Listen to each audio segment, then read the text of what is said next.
A true leader doesn't always have to lead from the head or be demanding in front. A true leader can lead from the heart. What I've realized over the 23 years of my life, it's not the physical body that holds us back. The biggest disability you can have is a bad mindset. I am really excited for this episode because on the Huddle, we're going to have our own Cindy, our co-founder, talking to Nick, an inspiring soul. He is a ball of energy, isn't he? I have never met anybody with so much positive energy. There's energy, right? And there's positive energy. He's so inspiring. Yeah. The next 30 minutes, we are going to be energized and fully inspired. I got to tell you that when the minute that we realize that, wow, we could create something special. So what you're about to watch is a special activation by the Dragonfly Summit that happened in Singapore. Yes. A group gathered to watch the special talk between our co-founder, Cindy, and Nick, who is based in Dubai. And we have a bunch of activations going on for Dragonfly. Just to add on, and another almost 100 people joined virtually. So it was a virtual session, but then in person in Singapore as well. Yeah. And then you just did one in Taipei. Yeah. And so many more. So we have activations going around Asia. Yes. And excited to meet everyone in person at the summit on September 27th and 28th at the Paragon Hall. Do go to the comment section and find out more information. Hello, everyone. Welcome. Whether you are watching from home, whether you're watching from your car on the way back from school or work, whether you're watching from training, it truly means the world to us. I'd like to invite everyone to fully arrive. Give yourself permission to really be here, although we're not together physically. Make sure that you are here energetically and intentionally. Allow yourself whatever it is that you are meant to receive from this moment together, whether it be a different perspective, a new idea, or just some good old inspiration. Let me start by asking you, have you ever felt stuck? Maybe you're feeling a bit stuck right now in your life. Perhaps you have something that you are looking forward to, but it is scaring you.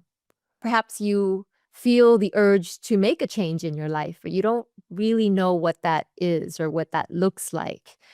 Or you're waiting for that perfect moment to take that first step. How many of you, like me, are prone to overthinking sometimes, prone to falling into perhaps negative habits of self-doubt, or not giving yourself enough credit to make that change? If any of this resonates with you, you're in the right place. Today's session, Becoming Unstoppable, is short, but I promise you it will be powerful. Because what we're exploring isn't just about motivation. It's about breaking free from those limitations that we create from ourselves. And allow me to introduce myself again. My name is Cindy Bishop. I am the CEO and co-founder of Dragonfly 360. I'm also a TV host, an actress, an advocate, and a mom. And for the last few years, I've really been trying to learn how to live a life with more heart, more purpose, and more presence. And that's one of the reasons I co-founded Dragonfly, because I believe that leadership isn't just reserved for the boardroom. Our tagline is Lead Well, where we combine leadership and well-being. And leadership is really how we show up in the world, not just, like I said, for your teams, but for your friends, for your family, for your community, and most importantly, for yourself. And how this event came about. Here at Dragonfly, our mission is to redefine what it means to lead well, redefine what leadership looks like by building a global community rooted in conscious and inclusive leadership. Whether you're a CEO, whether you're an entrepreneur, whether you are a stay-at-home mom or father, whether you're a student leader, starting a new club, or a community leader, spearheading a new initiative.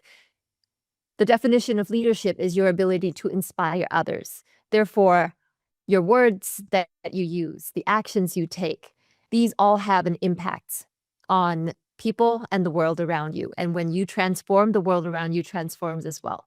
Our annual summit brings together global thought leaders, visionary thinkers, immersive wellness experiences that nurture the whole leader, mind, body, soul, and community.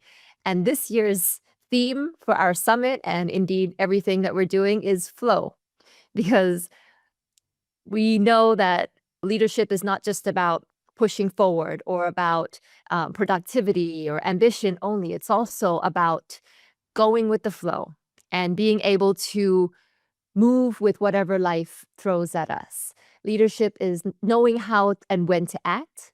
And just as importantly, it's knowing when to pause, when to reflect, realign, and to calibrate. And if you are new to the Huddle, and if you don't know what Dragonfly is about, simply put, it is... It's a huddle, a cuddly huddle. Yeah. What is Dragonfly? Dragonfly is a safe space for people to come together and be extremely vulnerable, but we are basically about leading well and about transformation. Lead well is about leaderships and wellness and well-being, which is very, very important, right? Flow is just so beautiful. There's also, when you tie it back to the summit, there's movement, there's dance, there's moving around. It's just going with the water waves of life. Speaking of flow, I want to share that one of the most exciting talks that I am looking forward to is going with the flow of being with AI. From the happiest man in the world, Mo Gaudat, who is joining us. I really believe that that is it, Pam. Like, if you're able to embrace what AI can give you, when AI gives us the possibility of having more emotional intelligence with ourselves and more consciousness, I think that's a beautiful conversation that I'm also looking forward to. Just one. Going with the flow conversation that will happen at the Dragonfly Summit. So going back to Nick's conversation, I resonated with that. Nick is a boy who was so broken that he had a choice whether he took his life or figured out how the mind worked. Nick was a boy who wanted to be loved, he wanted to be seen, he wanted to be heard, he wanted to feel valuable. And I know everyone listening right now wants to feel those things and meet those needs. And I was born into a world that from the moment I was born, they casted limitations on me. That I'd never feed myself, I'd never dress myself, I'd never be independent. The doctor said I'd be a big baby for the rest of my life. And so I'm an underdog. I'm someone who was kind of pushed to the side, and I realized that pain is passed down the bloodline until someone's ready to feel it. And who would have thought that the guy with no legs of an arm was the one in the bloodline ready to feel the pain and to heal that. And so Nick is a broken little boy who built big things because he thought that would mean that he would be loved. And then he realized during his career that nothing materialistic will ever fill a spiritual hole. And I think I'm coming out the other side at 29 years old in a whole new level of wholeness and a whole new level of perspective and a different version of Nick. And I believe you're getting the best version of Nick here today. But I'm just a little boy who is broken. I found a path to healing. And now it's my obligation to be an offering to the world, because if I can help you heal faster, I think that's a great gift we can give to humanity. What strikes me every single time is just your genuine excitement to be there, and your energy. And so the title of this talk is Becoming Unstoppable. It's not just a buzzword for you, is it? It's a complete mindset. Like, you embody that. Where does that come from? Where does that energy, excitement come from? You're making me emotional, and I'm just gonna lean into it. I'm gonna stay in the heart here, and the reason why I'm emotional is because I think the reason why I show up with such excitement is because I'm not even supposed to be here. They wanted to not go forth with the pregnancy. You know, the doctors told them they shouldn't go forth, and so people ask me all the time. They're like, "Why do you show up in such a way?" And it's because I have a second shot at life. And so real quickly, I just want to anchor to the room real quickly. If you're breathing and hearing and seeing and feeling and experiencing the present moment right now, you've already won. You've already won the lottery of life, and what a gift and what a blessing. We all have our own versions of success. And I don't want you to get jaded in other people's vision of success or other people's version of unstoppable. So I would share my version of unstoppable, and then you all that are listening, you can adopt your own version of unstoppable. But for Nick, I believe being unstoppable is going from failure to failure without losing enthusiasm. I believe that life and success is all about moving from failure to hardship and rejection and breakup without losing enthusiasm and leaning more into faith than fear. I believe being unstoppable is having a compelling vision for life. You see, the only reason why a guy with no legs and one arm jumps out of bed faster than people with all their arms and all their legs is because I've sat down in the present moment and I picked up the paintbrush of life and I started painting my canvas. I've started romanticizing with my future about who I want to serve, who I want to be, where do I want to travel, who do I want to take care of. And so I believe unstoppable is multiple things. It's leaning into faith. It's giving energy only towards undesirable outcome.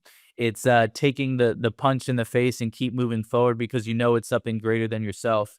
It's something greater than you. And I believe that when you step into the identity of being unstoppable, the people around you have two choices. They either have the choice to run away because they're a little bit intimidated by your fierce energy, or they now have the invitation to get called up, to evolve, to ascend, to get to the next level of their life, to step into a version of unstoppable for them.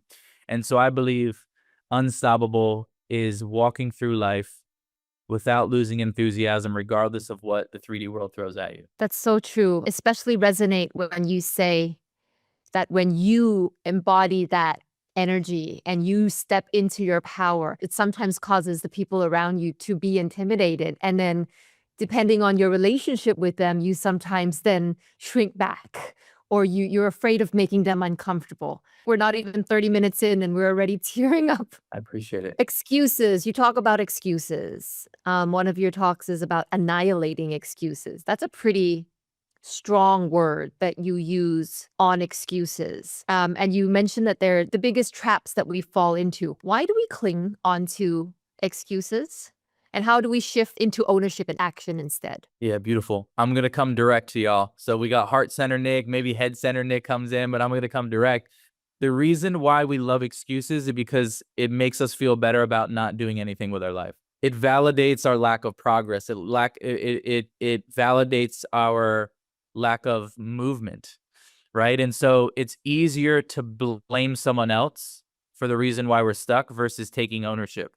And now, by the way, let me back up here. Some of this is not even your fault. It's just what you've seen in the way that you've grown up, right? Some of you maybe were filled in an environment with excuses. And so excuses just became the standard. It was easy to just point blame at someone else and take ownership. But then you get to a realization in your life that everything in your life is a direct reflection of the choices that you've made. Now let me share a concept that everybody knows, but maybe I can explain it in a way that you never heard before. How many of you, with a show of hands, have ever heard the law of cause and effect? Right. Cause and effect. Every cause has an effect and every effect has a cause. But oftentimes, humans use cause and effect to play victim. And the way that they do it is they say, well, the reason why I smoke is because my whole family smokes. Or the reason why I drink is because my whole family drinks. So the reason why I struggle with this is because it just runs in the family. So basically we're casting blame on something or some other person or some other experience. So the reason why we are where we are. But the moment that you take ownership and you realize, okay, if I look at my body and I want to change it, I can change it. If I look at my bank account, I want it to grow, I can grow it. If I look at my relationships and they're toxic, I can change it as well. The moment that you take ownership over every aspect of your life, you go from cause and effect to causing the effect. You realize that you are the cause and you are the effect. That's going from the passenger seat of life to the driver's seat of life. And so I would also say that limiting beliefs are excuses. They go hand in hand. Oh, I'm just not good enough. No, that's an excuse for your lack of preparation or your story of why you're not prepared enough. Oh, I'm just not attractive. No, that's your excuse for falling into the same toxic relationships and the patterns over and over again, right? And so I just believe that excuses make us feel good because it's easier to blame someone else than blame ourselves. But I can tell you that there's a version of yourself that you haven't met yet that takes ownership of all areas of your life. And when you take ownership, you realize that you're literally, and I know this is the right room where I could say this, you're literally creating your 3D world every single day. And when you take ownership, you wake up and you realize that you're the main character. You're the main character. And you start to manipulate the 3D world in all the things that you want. But let's just put it this way. Most people are hyper focused on their excuses and problems, so their life consists of more excuses and problems. What you don't get the life you have, you get the life you focus on. And so if you're hyper focused on the limiting stories and the limiting excuses, you'll see it all around you in the 3D world. I listened to your story. I see that video of you talking about how at a young age you wanted to be a wrestler. And to do so, you actually had to make a decision to cut more of your right arm off. I mean, how was that decision for you? How hard was that? For me, it was a very easy decision because I was in so much pain. In the sense, I was in so much pain that I didn't feel seen, I didn't feel heard, I didn't feel attractive. And at that time, as a 16-year-old boy, my decision was, well, if I could become a wrestler, maybe women will like me. If I become a wrestler, maybe I'll be a part of a community. Maybe I'll feel connected. Maybe I'll feel intimacy. And we always talk about in psychology, you can change for two reasons. You can either change for pain or you can change for pleasure. But oftentimes, humans will always run away from pain faster than to run towards pleasure. It's in the moment when you decide to show up to Dragonfly in an environment that can change your life. But it's in a moment of decision. And if you're in pain, the decision may be easier, but you can also change from a place of beautiful and bliss and joy and gratitude and wholeness. In the next 10, 20 years, what would you say to your 16-year-old self if you could go back and tell Nick at that time? What would you tell him? I think first from a loving, not a business standpoint, but from a loving standpoint, I would tell him keep going because you're going to save so many lives. All the ridicule, all the pointing, all the stares, all the hardship that you're going to go through, it's going to be worth it because you're going to change so many lives.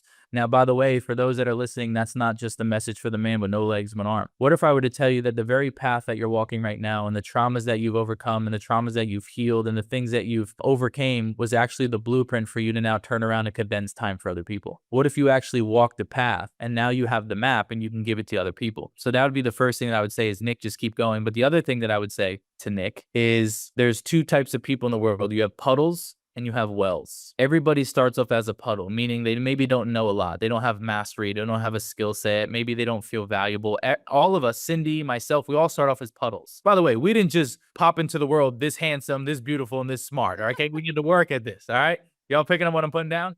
So you have puddles and you have wells. But what I would tell the 16-year-old Nick, and for those that are the younger leaders, is commit to becoming a well of knowledge, but don't try to know everything about everything. Try to know a lot about one, two, or three things. You've heard that quote, a jack of all trades, but a master at nothing.